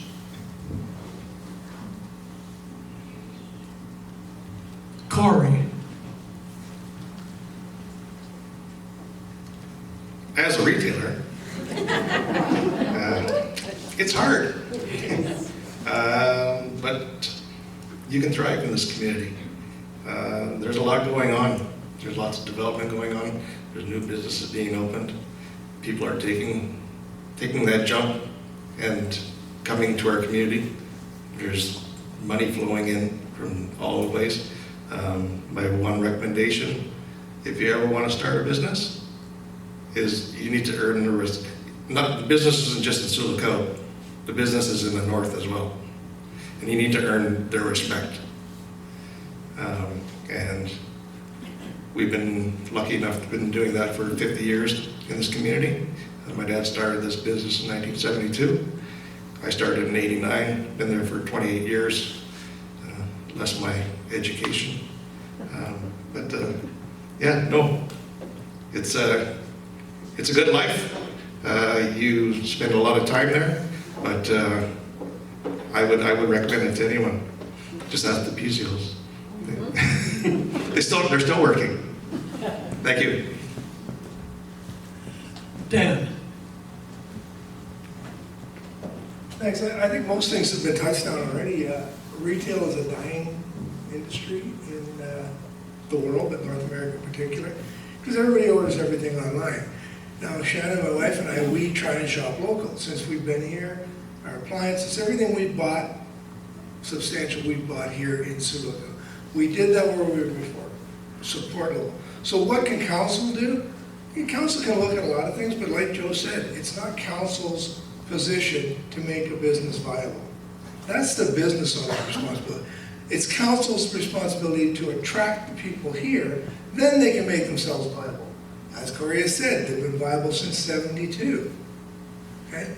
So how can council do that? Well, there are things you can give them tax incentives when they come here, tax breaks. But we can also look, and if you read in the paper, you'll see, we can look at cleaning up Front Street. Okay? If you go down with your family, there's one restaurant to eat in town. If you want to go out for a drink, you either have to go out to the Welcome, what's it called now? The Forest Inn? Or the Legion. I was going to get there.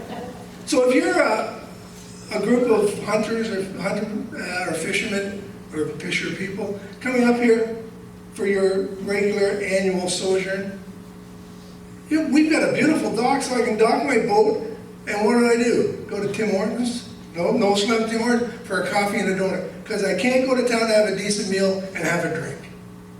Okay? There's no place to take the kids. Now, Joe said there's lack of retail space in the downtown core. McPhee's lot is empty. The Mayfair is an empty building. The Northern store is empty. The Northern furniture is empty. The Sand store, what's it called now? The Big Apple, Red Apple. It's a disaster that's going to fall down very soon if something's not done. There's lots of space there. Let's attract the people who want to be there. And as a community, let's support them so they stay here. Thanks. Manuela. In 2012, I was 9 months pregnant, and on my due date, I was walking down Front Street for midnight madness because the streets were packed with people, the stores were open, there was music playing. That is what kept me here, because you can't find that anywhere else. You're not going to find that in Thunder Bay or Winnipeg or anywhere else. It was the small town, little shops, the community, the people, that's what made me want to stay here. It made me feel like I lived in the best little town in the world, right? Now, Front Street is dead at 6 o'clock. It doesn't feel as characteristic as it was back in 2009 when I came here. And we're talking about, let's bring people here. We have people here. We have a lot of creative, business-minded, intelligent, talented people here that would open a business if it was a lot easier for them. There are a lot of people working out of their homes to sell their cookies or, sell their hats that they knit and all of these wonderful things. Well, why don't we have space available for them? It's difficult. I've tried it, and it's super duper expensive and, whatever else. But yes, this town has the potential to be alive again. That's what's going to bring people here for vacations, for their, hunting and fishing trips. We need to open it up and to make this place come alive. Let's get creative and let's have fun with it. Luke, I recently spoke with someone from the chamber and I asked them, like, what do you want from council? And this person, workers. And we talk a bit about small business. Toronto and Ottawa, I believe their mayors this election are going to have extra powers to fast track housing developments. I'm hoping that at some point they do that for the smaller municipalities so we can cut through the red tape and start building houses. We have places that people are trying to build a home and they say there's an issue, an environmental issue. Well, there was a house there for 100 years. And all they want to do is build another house. So I'm hoping that with these new powers that are coming in Ottawa and Toronto, it's going to trickle down to the rest of the province. And they don't turn a blind eye to us and take all our contractors and all our workers and all our wood down there to build their houses. That's a concern. Thank you. Joyce.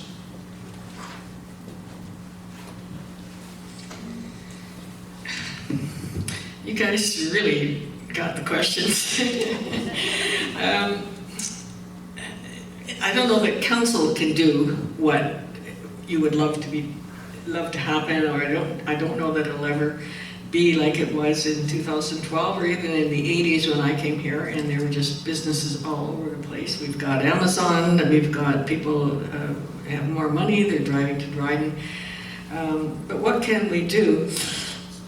Perhaps one thing we can do from the administration point of view of the town is that when, for example, we have that little plaza going in beside Tim Hortons where there's apparently going to be a Dairy Queen and then there's the Hillcrest. Our staff could be telling people that are coming with development what is needed here and what would sell. And I was just made aware the other day that we really don't have an adequate laundromat in town.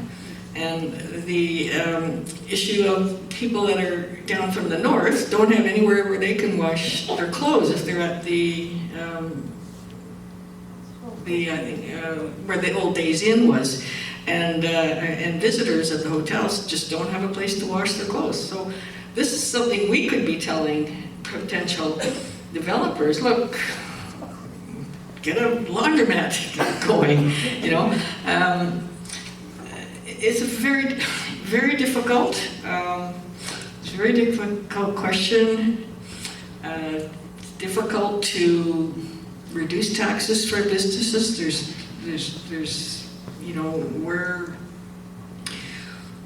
we're caught by the Municipal Act, but let me tell you, this is a big discussion at town council, and we are doing our best. That's all I can say. Thank you.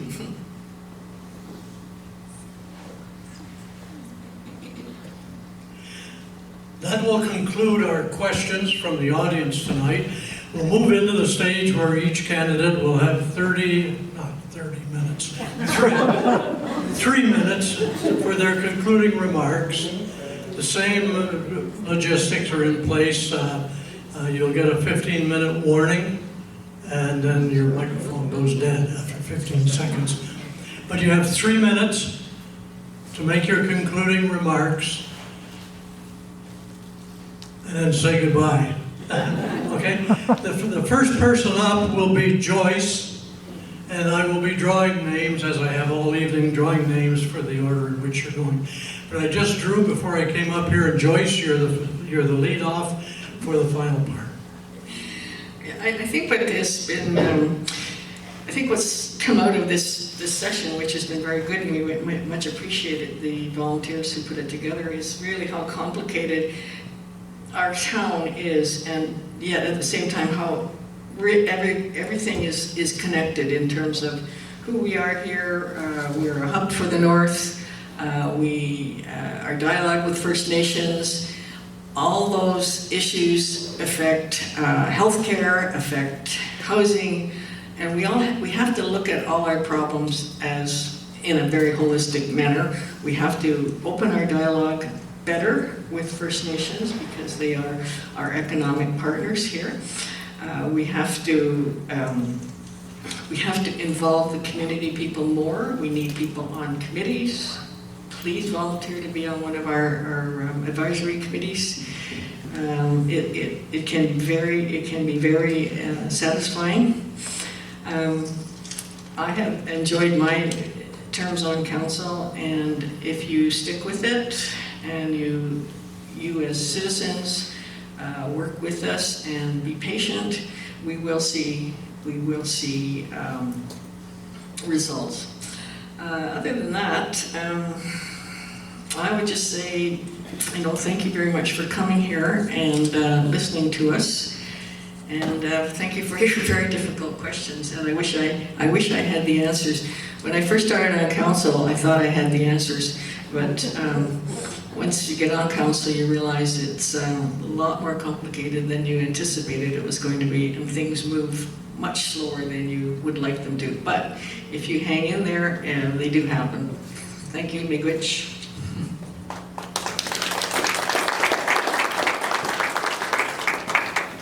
Dan Ryu.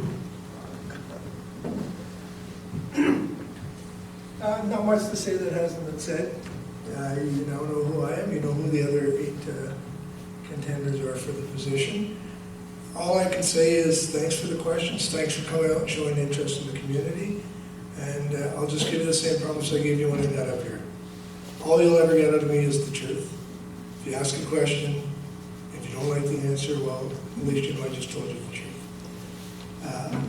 After tonight, it's up to you people. That's who we work for. Whoever gets elected works for you. It's not the other way around. So remember, if you've got a voice, use it. Thanks. Brent Wesley.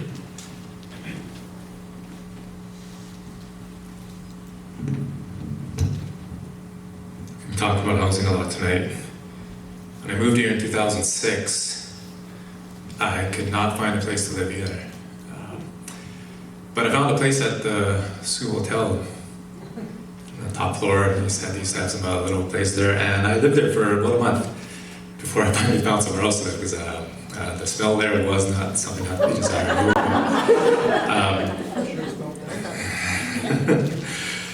That was the challenge as a young person that I had moving here, finding places to live. And I had to reach out to the community and find someone that I could board with, and that was for about a year. As a single person, I could not afford to live here at the time. And it's even harder now. And that's, I think, like I mentioned earlier, that's the core issue as a town that we need to address, is that housing, and accessible housing, affordable housing, transitional housing, a lot of those things that we need to push forward on. I talked about our status as a hub and what we need to do to make sure we maintain that, and really having a meaningful relationship with our First Nation partners in the North, and ensure that they're going to continue to thrive here, their organizations are going to thrive here. So that of all the First Nation organizations in town, they employ half of our workforce in town. It's our economy. There's no industry here, right? That's our economy, is that First Nation services and stuff, right? And we need to attract people to work here. We need that plan. We need retention plans. It's all connected, as Joyce said, right? So, last thing I want to say, and this is the most common thing I've been hearing and talking to people, is the transparency. And I don't think the town's trying to hide anything. I don't think there's anything malicious going on. I just think we need to do a better job and not do it so formally. I don't know about the rest of you, but I don't have time to piece through council briefs and try to understand what's this and what's that. Like, I don't have time to go and find that information. It needs to be accessible, and we need to be very transparent in everything that's going on. Because from the comments here, I appreciated some of your responses and some of the things you explained. That makes sense to me. That information needs to be out there and more accessible for everyone to understand. And I come from a communications background. That's what I do, and that's what you need to do to really engage the community. A meaningful communication that's going to, well, you know, a lot of people say, well, if you share too much, right, like, well, you know, people are going to come and argue with you and a bunch of stuff. Like, I'd rather argue about the issue though, instead of trying to fight misinformation. And that's what's happening, right? A lot of misinformation is going out and you hear things, right? So let's just do a better job at that communication. So, miigwech.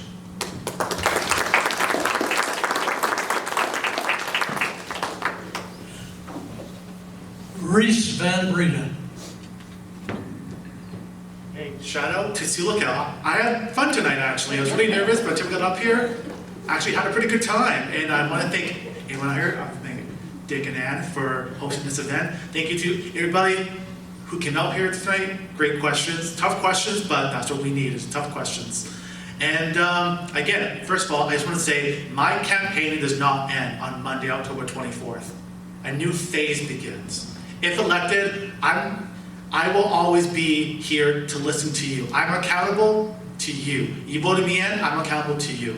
And I want everyone to know here too, is this, I would do as much as I can to make that table just a bit longer so that we all have a seat at it. We can all give our voice, we can all give our opinion. Because that's what makes Sioux Lookout great, is that we all have a voice. We all have a channel to explain what we want to see. And also talk about transparency, something that I wanted to talk about earlier but never had really had the chance, is that what I want to do, talk about is that have a town hall every budget. Something like this, right? Where we can go through your budget and we can see, you know, where your money is going to, because like a lot of people have said, like, I don't know where my taxes are going to. Like, I see it's going up, I don't know where it's going, but you know, having a town hall like this, we can, you know, talk to your counselor, talk to your mayor and say, I don't know where this money is, or that project, you know, who's paying for that, or what's going on with that. We need more transparency, we need more accountability, we need to ensure that people are being heard and that they're being cared for, because that's what it's about. At the end of the day, I'm accountable to you, and I want to make sure that I am there for you. Again, I work 3 jobs.